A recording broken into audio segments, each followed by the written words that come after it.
Hello and welcome to the Simple Faith podcast, where we are exploring authentic Christianity for normal people. If you're joining us for the first time, we are so glad that you're here. My name is Dave Betts, and usually my wonderful wife, Sharia, is my co-host. But since our first baby is due any day now, she's taking a bit of time off to focus on, baby things. So it's crazy times here in the Betts household. Today, we are going to talk all about missions. What on earth is missions and why is it crucial for us as the global church? But you don't need to worry, it's not just me. I am delighted to be joined by our special guests, Marty and Becky Frisk. Marty and Becky are in St. Catharines, Ontario, serving with Christar, which we'll talk about in a little bit. But for now, thank you so much for joining me today. When we decided to talk about missions, you were the very first people that came to our minds. And we have a lot of friends who are in missionary work. And so I just want you to know we appreciate you so much. We've known you for a few years now, and we just love the way that you speak with such enthusiasm and joy towards mission. So before we get into it, can you tell us a bit about yourselves, please? Well, I grew up in a mainline denominational church and knew a lot about the Bible and all, but I didn't really believe until there was a young lady I was interested in. It wasn't Becky, but her dad was a pastor, and I had been going through some things that really helped me to see that I didn't really know the Lord. And so he prayed with me, and I trusted Christ. And I remember walking down his front steps and thinking, I wasn't like elated, but I was saddened that I had been involved in church for all these years and never really understood what it meant to trust Christ and follow him. But my life was totally different from that point on. And I really wanted to see people come to Christ. I went to Bible college out in Virginia, and that's where we met. But I had a preaching professor there, Australian guy, and he said, all you preacher boys need to go to Urbana, which is a huge mission conference run by InterVarsity Christian Fellowship, and get a burden for missions. And I thought, oh, that sounds good and all. And then I found out, I really can't go to that. It's inconvenient. It's at Christmas time. I need to see my family. But the Lord really spoke to my heart and made it possible for me to go. And when I was there, John Stott, one of your fellow Britishers, he made a statement. He said that 99% of the people in the world who have never heard of Christ live outside of North America. And it was like I was, hit on the side of the head with a stick. Well, where are they? And I discovered that, there is just millions, literally billions of people in the world who don't have an opportunity to hear about Jesus because they're behind cultural barriers. They're physically distant from Christians. They don't speak the same languages that Christians around them speak. Lots of other reasons for that. But I was just shocked. And so I made a decision that I wanted to try and do something to change that situation in the world. And so I started reading and learning more about this world that we live in. And that at that time, about a third of the people on the earth did not have access to the gospel at all. And a great number of them were Muslim peoples in Muslim nations. And so I was looking at, I could go as a messenger to a Muslim nation to communicate Jesus to them. In the midst of this, that's when we started dating, and she just thought I was, going to be a pastor of a church. That's what I was studying for. I was in pastoral studies, and she heard I was interested in mission. She said, well, that's a good spiritual thing to be interested in, but you can fill in a little bit more there. I was raised in a very godly, spiritual home. I was in church from before I can remember. Grew up knowing the Bible. My family read the Bible every night at supper time. And my mom actually told me that I asked Jesus into my heart when I was 4 years old. Didn't remember that at all. I believed my mom, but it wasn't real to me. So when I was 17, after hearing a message, I realized that I needed to make this real for me. And that's when I told told God that I would follow him wholeheartedly. And when I went to Bible college, I actually was in a business, a major, because that just seemed practical. It was more of a Christian university rather than a Bible college. Right. Yeah, it was a Christian university. And so I was in the business program. And when Marty and I started dating, I thought, okay, I can be a pastor's wife. I could be his secretary. I could play the piano for the choir. We can live in the parsonage beside the church and all that. And with that information in my mind, him being very concerned for the world and this future church we were going to be at, I said yes when he asked me to marry him. And we often say we think God laughed hysterically on the day we got married, because I certainly had no clue what was in store. And when Marty started talking about him and me going to the Middle East, we doing missions, I was just blown out of the water. I was like, well, I wouldn't have even dated him if I thought he was going to be a missionary, because my idea of missions came from my aunt was a missionary, and she, as a young woman, she was beautiful, would wear makeup, very stylish. When she became a missionary, seriously, she went ugly. She stopped wearing makeup. She pulled her hair back tight into a bun and, high collars, the whole thing, started pouring boiling water over tins, just weird stuff. And I thought, yeah, that's not me. I'm most comfortable in jeans and makeup and can't do that. But when Marty started talking about missions, I thought, okay, I'm going to read stories about missions. So went to the church library, and the books they had on missions were about men getting speared in the river, or, people giving their lives, in the jungle. And I'm like, I don't even go camping. I could not imagine becoming a missionary, because in my mind it was jungle stuff or Africa stuff. But we ended up going to a very modern city. How was the food? Best food in the world. We ended up going to Turkey. Honestly, I believe they have the best food in the world. And God's kindness, right? God's kindness to Becky Frisk. He didn't send me to the jungle, to a mud hut. He sent me to a city where I could wear jeans and makeup. Major city, 4 million people. It was. We eventually got a telephone. For me, it really became an issue of trust.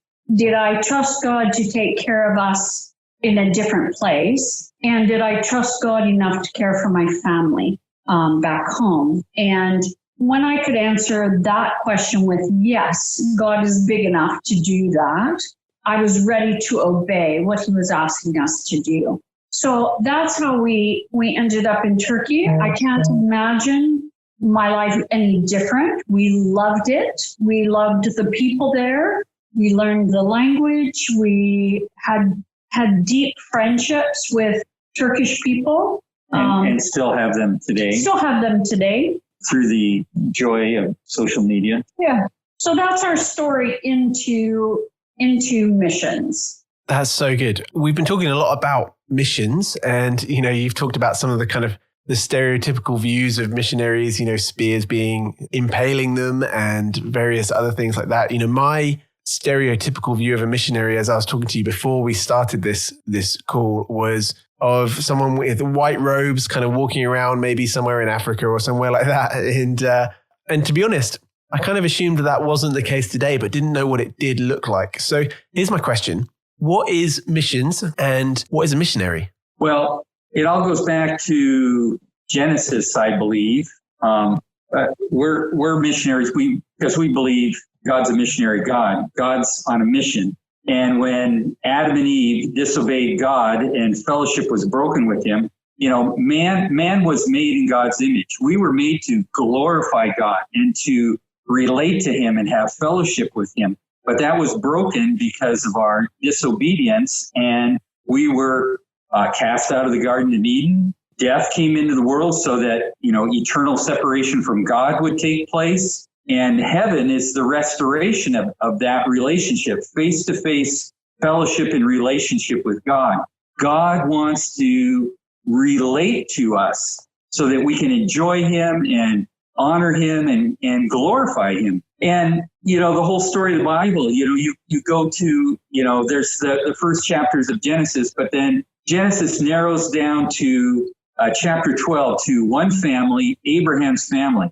And he said, your family is going to be blessing to all the families of the earth. So from the very beginning, that was God's design to bless all the families through a Savior that was going to come, that was going to be the offspring of Abraham. There was a promised Messiah was going to come through Abraham's line. And that ends up being Jesus. So, we think of this command to reach the nations is one that's just in the New Testament that Jesus said at the end of his ministry, but it's all throughout the Old Testament. For example, Isaiah 49:6 is called the Great Commission of the Old Testament. It says that Jesus, this Messiah, is going to be a light to all the nations of the world. So, the Old Testament was not just about the Jewish people. It was the story of this missionary God who was using the Jewish people to make himself known to the world. And eventually the Messiah, the Savior, would come through the nation of Israel, the nation of the Jews, to us. And that was Jesus. And so then at the end of his ministry, as he revealed himself to be the Savior of the world, he died, he rose from the dead, he appeared to his disciples for 40 days after that.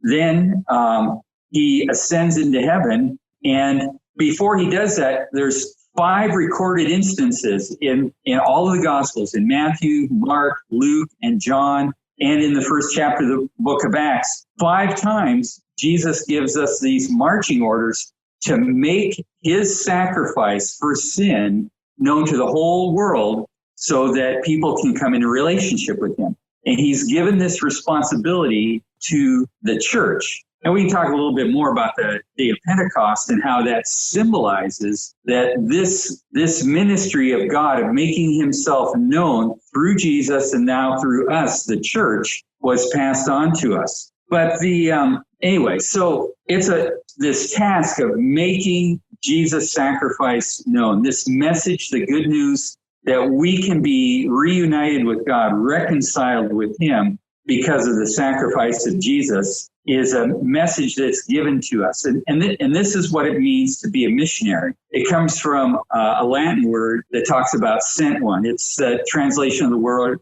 apostle. Apostle is someone who is sent.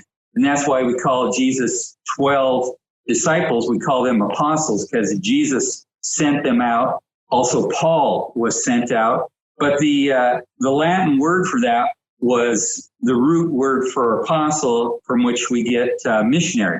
So missionaries are sent ones, and primarily we have a message. Yes, we do good things. We bless other people. We feed them. We help the poor. But we do this more as examples. That's not our primary work. Our primary task is to make Jesus known.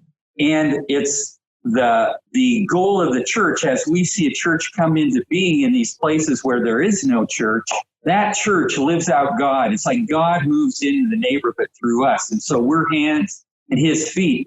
And then the missionary, once the church is established, they go on someplace else where they don't have the possibility of hearing about Jesus. So a missionary is a very specific person. They're a messenger, specifically going, as Paul said, I made it my ambition to preach Christ not where Christ is named, so not where Jesus is known about. So a missionary goes from one place to where the gospel is not accessible and shares the gospel and models the gospel in his life too.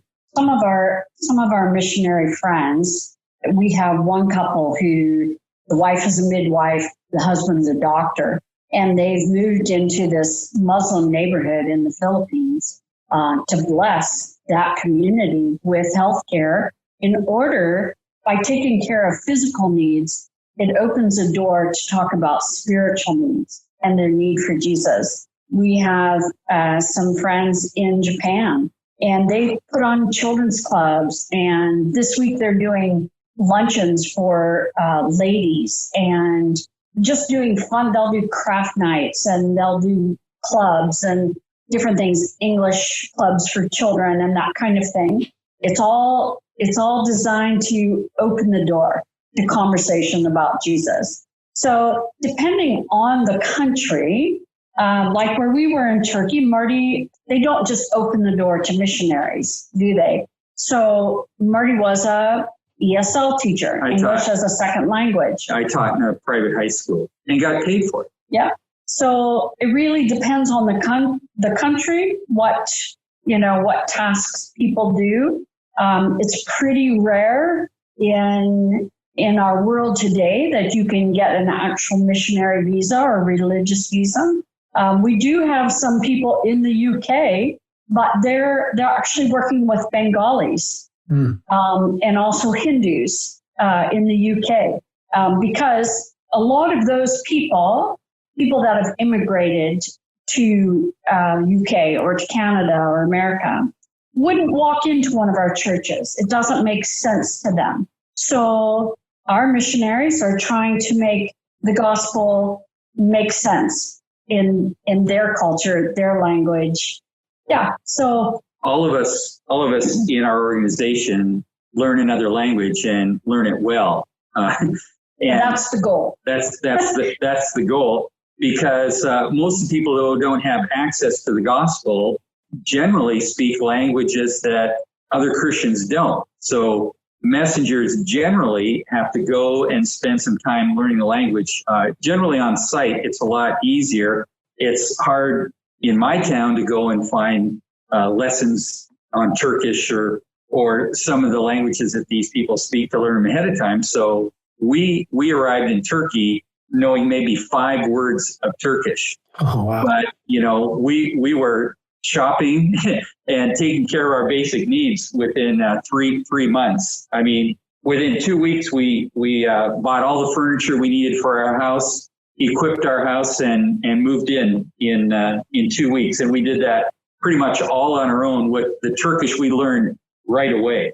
Christar is in particular, we want to go where the church isn't. So other missionary organizations, which are great, by the way, have a different task in mind, maybe. But we're just talking from Christar's point of view, and the places we are is where the church isn't. Right. We're focused on that 20% of the world that is cut off. Well, less than even 1% or a tenth of a percent.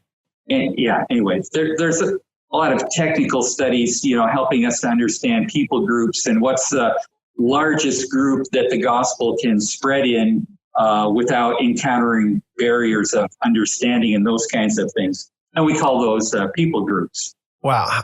There's so much there. I mean, that was just awesome. I could just listen to that for ages. I have a few questions. I think that maybe some summaries of what you're saying. So missions essentially is that idea of being sent often to different nations, but mainly where the gospel isn't. I think that's what I heard you say. It could be like if you lived in Toronto, for example, you could be just going across the street. There's like 30,000 Somali people, some of the neediest people for the gospel in the world today, and yet they can be their neighbors and in a place like Toronto. So you don't have to leave your country. You don't even have to leave your neighborhood possibly, but crossing a cultural barrier to communicate the gospel with people who don't have access to the gospel is what we're talking about. And that was going to be my next question, actually, was we live in an increasingly multicultural world. I live in Red Deer, Alberta, which is 16% first generation immigrants, of which I am one, I guess. But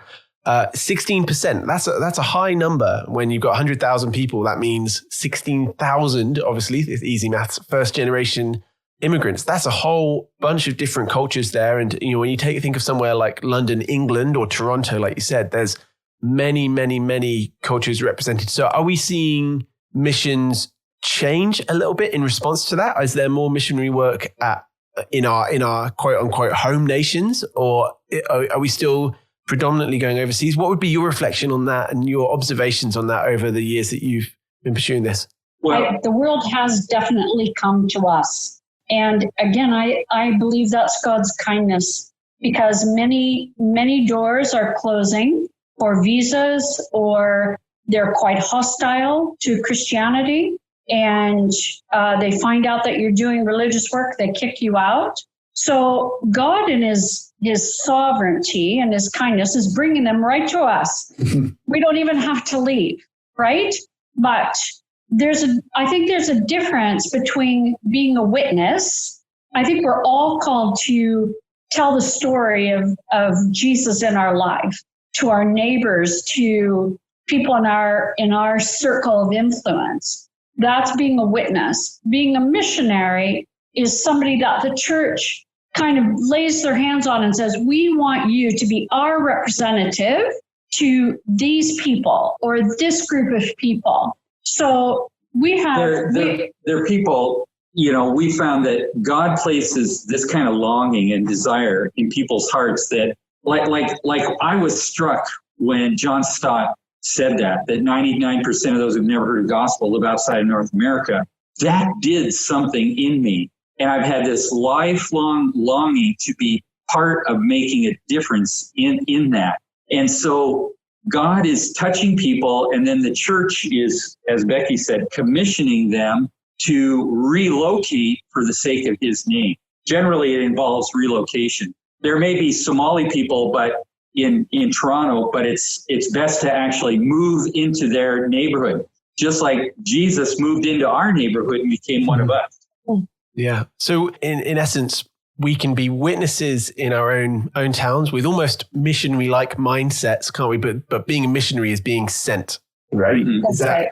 And I think, Becky, you touched on this a little bit earlier when you talked about some of your friends and what being a missionary actually looked like. One of the questions I was going to ask you was, what does it look like? And for day-to-day life for missionaries, I think you kind of started to touch on this. It looks different for each person going, right? Let me talk about my friends in Mongolia, and then you talk about what it was like for us in the Middle East. Mm-hmm. So last year I went to visit some of our workers in Mongolia, and you can't get a missionary visa. You have to have a kind of other reason for being there. And he was he was a Alberta farm boy raising beef out there in Alberta, which, Alberta is so well known for. So they took their gifting, their skill, and they went to Mongolia, where there's way more horses than people and livestock. His wife had a degree actually in what's the word? Horsemanship, whatever. Equine something. Anyway, yeah, whatever that is. Yeah. So. Yeah. But anyway, they lived in this small town, and they're the only Christians there in the area. And they had some partners that worked with them, other Canadians, and they started a meat processing facility. So they were giving work and business to the community and jobs and things, and enriching the community through their business, but also sharing the gospel in their day-to-day lives. There's lots of alcoholism and spiritism and marriage breakups and suicide. In fact, one of the guys I talked to, the day after I met with him in our mission, he tried to commit suicide that night. He was a poor shot and missed his brain, and he still lives today. But here my friends are able to interact with these people and share the good news of Jesus, and seeing people transformed by that, and marriages restored and people strengthened. Jesus transforms people. And like we talked about, our vision in our organization is to bring this transformation in the communities of people who love Jesus there. Wow. That's so powerful. Just hearing that story. Incidentally, one of our closest friends, Shreya and my closest friends, they are looking to go out to Mongolia. You would know them. And he's a welder and his wife, they're on the verge of having their second child as well any day now. And, they are some of our closest friends. And it's a big thing that they're looking to do. It's a big thing. Well, we know some other ones who were partnering with this group there. He's actually starting a business in Mongolia where he can use welders. They're fabricating wild seed harvesters to export back to Canada. And they're looking for people like your friend to team up with them and share the good news. We know that friend, by the way. Yes, I know that you know the friend that we know that you know. Incidentally, if you're listening into the UK and you're wondering about harvesters and all of that stuff because you're not into Alberta farm life, then don't worry, it's okay. There's all sorts of other ways that you can connect that isn't through harvesters and various things like that. What I would say about this friend, this mutual friend of ours who has been on a short-term trip with you to India, him and his wife, he went a few years ago. I need to tell a story about him quickly because I think it's really interesting. He came to the UK with me to visit in 2015. And I remember driving around and I was driving very fast, normal speed in the UK, but fast by Canadian standards. And I remember parking outside the church that I used to work at. And he said, Canadians just drive so much better than they do in the UK. And I said to him, well, they don't, that's your opinion. It's just different. He was like, no, it is objectively better in Canada than it is in the UK. It's stupid here. And I was like, well, no, it's just different. I knew that he was going to India and I'd been to India before. And I said to him, well, you wait till you go to India. And a few months later, he went on this trip with you guys and came back. I think it was a month they were out. Was it a month? Well, he came back and one of the first things he said to me was, I'm so sorry. You're right. It's just different. It's just different because in India, it kind of just works, which is just a kind of a side story. Well, that's because the British taught them how to drive there. They drive on that other side of the road, and that's why it's so chaotic. I would never, ever agree to that or agree to anything you just said. But that does bring me on to... I did not say the wrong side of the road. I said the other side. Very good. I appreciate that. not pejorative. What I would say on the subject of kind of short-term missions, I think that's a really interesting thing. What does that mean? We talk. There's this concept of short-term and long-term missions. Where are the value in both? Where's the value in both? And why would we send people on short-term missions? Is that helpful? Is it unhelpful? I mean, what would you say to that?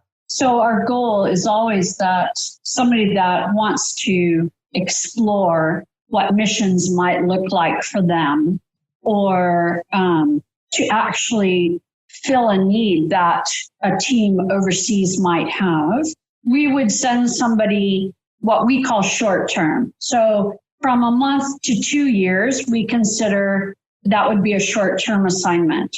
But over the years, we have learned that a team doing short-term work is not going to see a church established. It takes time. It takes knowing the language. It takes understanding the people that you're there with. So short-term is brilliant in that it gives you a picture of what it might look like to live there. It gives you a picture of how can I pray for that missionary now better? It gives you an idea of, wow, maybe I should give some of my funds to help that missionary because he's doing such key critical things. So long-term missions is needed because just like Jesus came incarnationally, is that a word? To live with us, it took time, right? For him to show us there was a different way. So I would say for somebody that's looking, they want to make a difference in a place where nobody knows about Jesus. They've never heard about Jesus. It's not going to happen in a month or 2 years. It's going to take time. So, yeah. I mean, short-termers can, like you said, fulfill a real need or like many times because of the language gap. I remember we helped a team from our church go to Poland, and we came alongside the long-term workers there. and we ran an English camp for them. And we were able, because we were foreigners, to attract all kinds of new young people into their ministry that they would have never had contact with before. So we were kind of bait for Jesus, so to speak, to get those. But then they established relationships with them, and many of them came to know Christ through the work we did in establishing new contacts for them.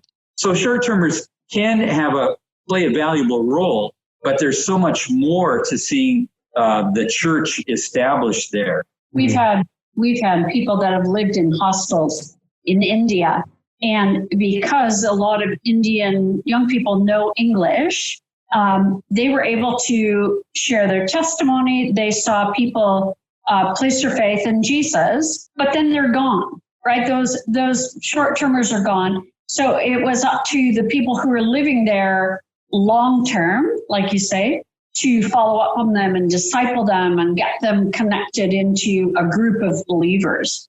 So I think that's the difference. So what I'm hearing is, and tell me if this is a fair assessment, is that long-term missions is obviously the best way of serving a community because you can get to know the community, but short-term missions is a valuable way of serving the missionary and helping them to do that missionary work. Is that fair? For sure, that's part of it. But I think also for the person who goes short-term, it's a benefit to them, isn't it? Because now their worldview is expanded. They've traveled, they've tried different food, they've talked and walked with people from a different place. I think it does give us a better idea of how to pray for missionaries and how to pray for the lost, because now the lost have a face, they have a name, right? But I do need to say that about 90% of the short-term people who go out and summer missions that go out go to places where the church is already established. Yeah. And, actually, where these churches are, the Christians in the majority world far outnumber those in the Western world. And there's a lot we can learn from them. The only reason we go to them is because we have the money. Yeah. And it would be really beneficial for us to bring brothers and sisters from these places in the majority world to come here and serve alongside us, and we can learn from them. Yeah. And they can really help us be more effective in our outreach here. There's an unbalance here, and a lot of money, I hate to say it, is probably misspent in a lot of short term in the world. Yeah, it can sometimes be a bit of an excuse to travel, I think, particularly with young people. That's something to be careful of. Right. Absolutely. But I think there is an element of cultural snobbery as well, where we in the West think that we have so much to teach those elsewhere. And I think it's good to push against that. I think what you've touched on there is so good. I have a very painful story about that. Was in Afghanistan with my good Afghan friend who had fled the Taliban back in 96 and ended up, he and his family living here in Canada. And I met him somewhere, and I had been on a couple of trips to Afghanistan, and then he went on a trip with me. And so, I had been at my dentist, and he says, "Oh, you're going to Afghanistan?" I have a bunch of dental supplies that, you can give and all. And so I got these things from this dentist and brought them over with me. And we're out in this village and all. And, I was handing these toothbrushes out and all. And, he took me aside, my good friend, and he said, you think you're being this fantastic person because you don't think they have any dental health here, and you're giving out these little dental kits and all this stuff. They said, we have these special trees here that, every morning these guys get a piece of it and they shred off the end of it and it becomes just like a toothbrush and all. And he said, they know how to take care of their teeth and everything. You think you have all the answers there, just because you come from Canada and all. And he really, really rebuked me and all. And I remember going through another village that it was actually toothbrushing time in the day. And as I walked through this village, every single person had their thing out and they were doing their teeth and all. And I named that village the Village of Dental Hygiene. Wow. That's a great kind of illustration of that for sure. I I'm conscious of time. This is the longest episode we've ever had, and I'm quite okay with that because this is the most fascinating conversation I think I've had on this show so far, and I'm so excited for people to hear it. But one of the things you talked about was some of the Bible verses that talk about being sent to missions, which is great if you feel called to be a missionary. But how does that apply to people who perhaps don't feel that call to go to other nations? How can we as people in our home nations, I'm now home, right? Even though I'm in Canada, how can we as people in our home nations help be part of the missionary movement without necessarily being goers? One major thing that every single believer should be doing every day was a command of Jesus. He said, pray the Lord of the harvest that he would send forth laborers. So that's something that every single one of us should be doing every day. We need to pray that God will send people out to this harvest of people, of souls that don't know him yet. So we can pray. One way that I pray is the Joshua Project, and I think it's joshuaproject.org or something like that. But they do research on the neediest peoples in the world. And I have a listing of the 31 largest people groups where there are hardly any believers, less than 0.02% believers in any of these countries.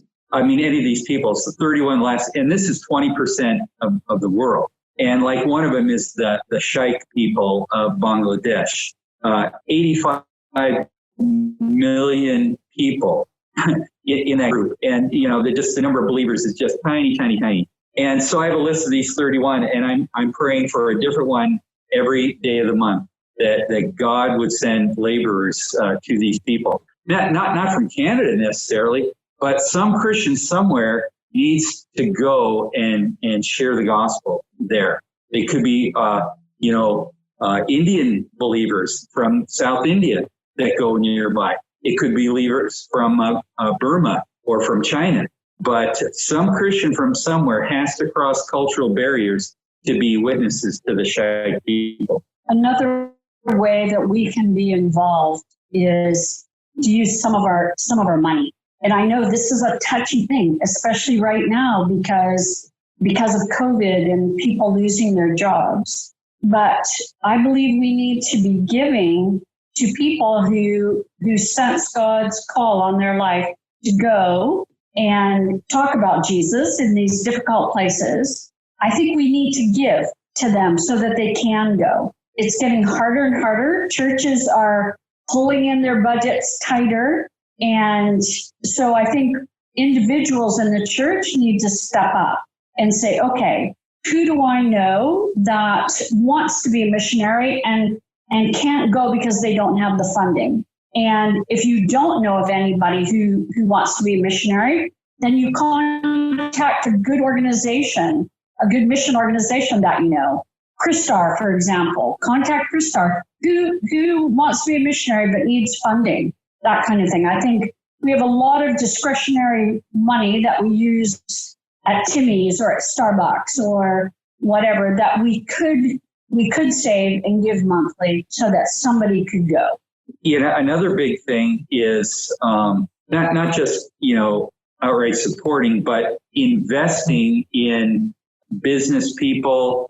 There are people who we call it business as mission in places where you can't get a visa to be a witness. You can go there for business purposes, like our friends in Mongolia.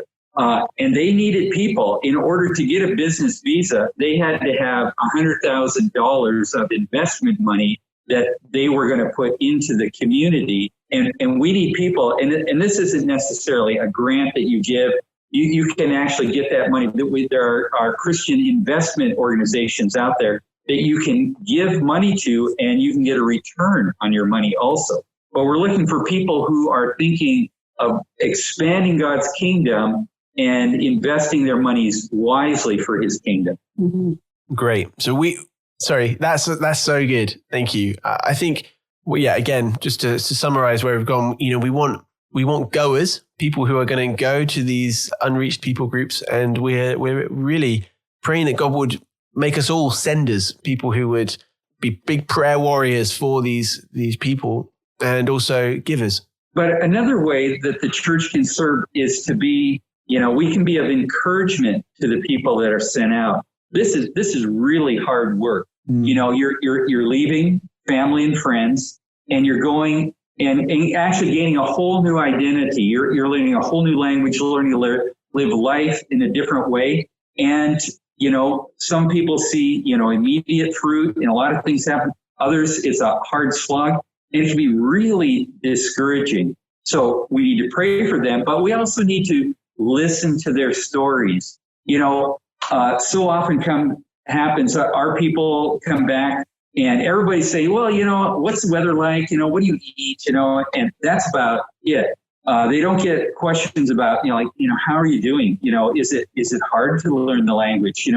How are you struggling? What kind of things do you, we don't necessarily want to hear about those things, but other people, we need to listen to their stories and to, be of encouragement and help to them. One last thing I would say, Dave, it's something that we can all do in Canada, I think pretty much regardless of where we live, is to look for the people at our local Walmart or at the grocery store, and the ones that look different from us, the ones that are the ladies that are wearing a hijab or a Sikh man with a turban or whatever, and actually be curious and say, wow, I really like your outfit, or, oh, where have you come from, or something like that, and actually befriend somebody that's different from us in order so that they can actually meet a true believer, right? Somebody who actually believes in Jesus. They have all kinds of ideas of what a Christian is or should look like or whatever. And very little of it has to do with somebody who's actually walking and talking with Jesus. So being a friend to those that are living right beside us. Yeah, I know a number of people who've come to Christ out of a Muslim background. And we were trained in this and how to share the gospel and that sort of thing.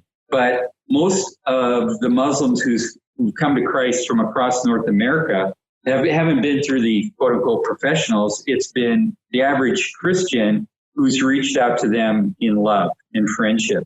And that's what it just, you can be a learner and learn something new and eat some great kebabs in the process. So good. I think we'll finish it there, but thank you so much, Marty and Becky, for your time. I'm so grateful for it. And I think this will be a really profound conversation to be able to listen to and hear about missions, because for so many of us, it's something that's going on kind of over there in the distance and we don't really think about it. So to be able to shine a light on something that is so important for the gospel, for the good news of Jesus to get around the world is really huge. So thank you again. We'll be back next week for our penultimate episode of the year for the Simple Faith podcast. Have a fantastic week, and we will speak to you very soon.